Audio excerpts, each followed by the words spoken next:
Well, Rimworld, a game that I already hate and love at the same time.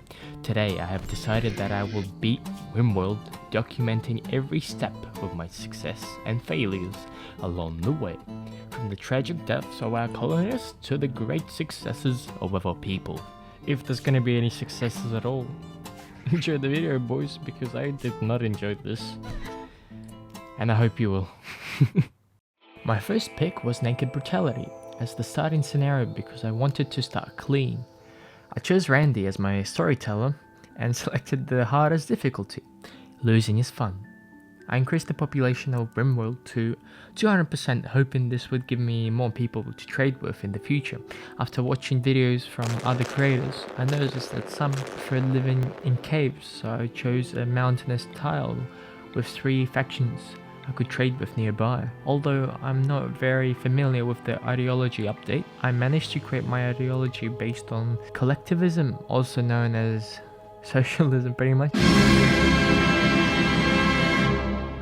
The leader of our new settlement will be a young woman named Bitchler, or Bitchy, who should be able to survive the harsh world of Rimworld. I had just landed on a pretty rich tile with lots of mountains around me. As usual, I decided to plant a small farm in the fertile soil, which would supply me with food in the medium term.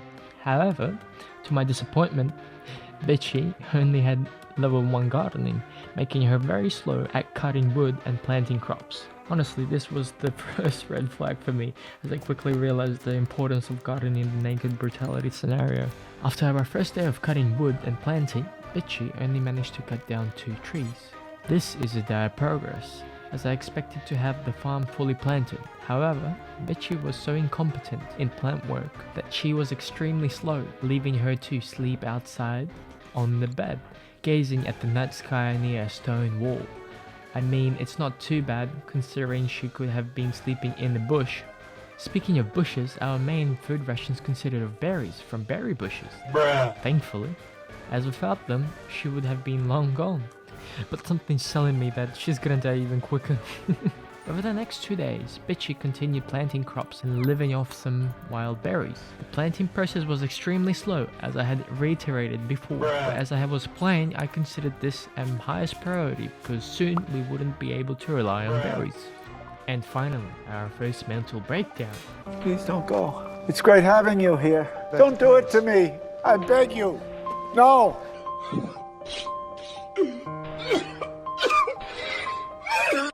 A tantrum. I mean, it was to be expected. I would be enraged too if I only managed to cut down 2 trees in a day. As a result, she is a very wise individual, destroying her own bed, so now she's sleeping in the rice field, thanks to her own stupidity. Unfortunately, I can't let her sleep in the rice. Even if she deserves it, Randy sent us a gift from nature, late spring frost. So I had to get her up and have her dig out her future bedroom, or she'd freeze to death. She was quite tired and most importantly, already freezing, so I had her craft a campfire. After that, she went to sleep right on it. You can tell she was freezing. Thankfully, she was very passionate about mining. With a high skill level, she managed to create a 3x4 room fairly quickly. But to my surprise, Randy sent us another gift. 2 crazy rabbits that launched a suicide attack. Come on, England! The only weapon that she had was a wooden stick, which she used to defend herself from these wild creatures.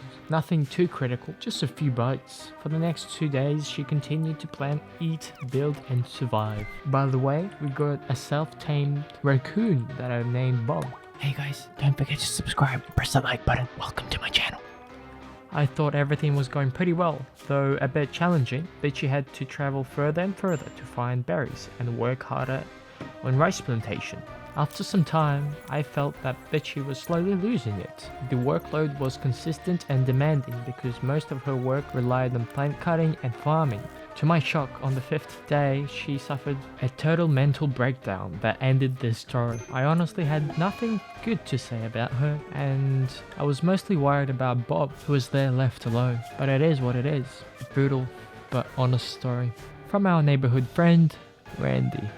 Right, after that, I decided to try again, but this time I made sure that the colonist I chose had at least level 5 in planting, so we could get the rice plantations going. My new colonist named Dora seemed like she would be the one to conquer the world. But Dora was even dumber than Bitchy. She decided to steal jelly from the cave creatures, which I don't know how they're actually called, but nevertheless, this led to her inevitable death due to her lack of discipline.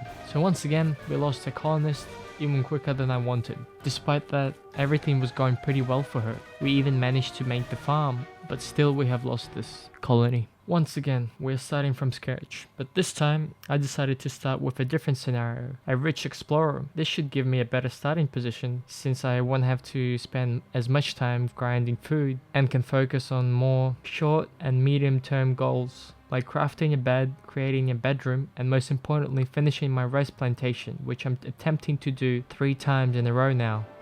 This time I landed in a mountainous tile, but could already see the potential doom that could strike at any moment. Knowing Randy and his Mad Max tactics, congratulations, my colonist actually made some progress this time. In one day, he managed to plant half of the farm and build himself a bedroom. Not fully constructed yet, but still substantial progress compared to the last 2 runs, which were absolute disasters.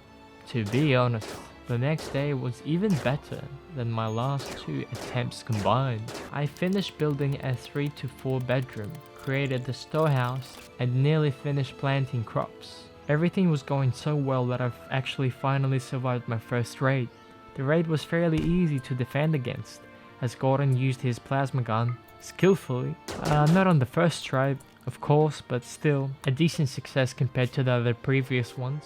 After the raid, Gordon had pretty much finished everything plant related, so I told him to start moving his resources and material into the storehouse, as that would be in his own interest. I didn't want other raiders to steal from us, like the last one nearly did. Suddenly, a land pod crash landed near us, and it was a quarry worker. I decided to investigate and found out that she would be a great addition to our cave village in the future, so I took her as a prisoner. I kindly asked Gordon to give up his bedroom for the upcoming prisoner, but don't worry, Gordon made a different bedroom for the upcoming captive. After capturing and tending her and actually providing some medical assistance, Gordon then continued to smooth the stone walls in his bedroom and even managed to collect his first rice, which to my understanding shows the extent of the progress we actually made so far. After some time, our prisoner decided to escape. You may ask how? By simply opening a door and running away. Luckily, Gordon was nearby, so he showed everyone who's the dominant alpha male here.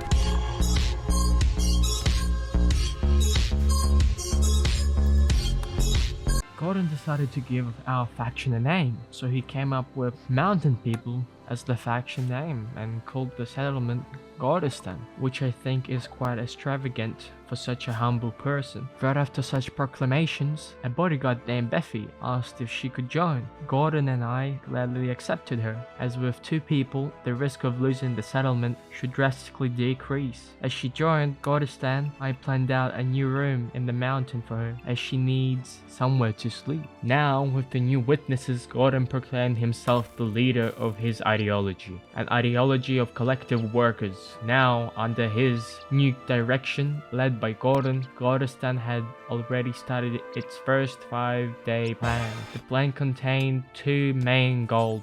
The first was to finish the construction of both rooms, one for the Supreme Ruler, Gordon, and other for his bodyguard, Beffy. Parallel to this, we started constructing a stove to cook food for both of them and for the prisoner. As we continued constructing the rooms, 2 refugees asked if they could stay for a certain period of time due to a flash storm burning their houses. I couldn't help it but accept these refugees into Gordistan, as it would increase our settlement development potential by 200%.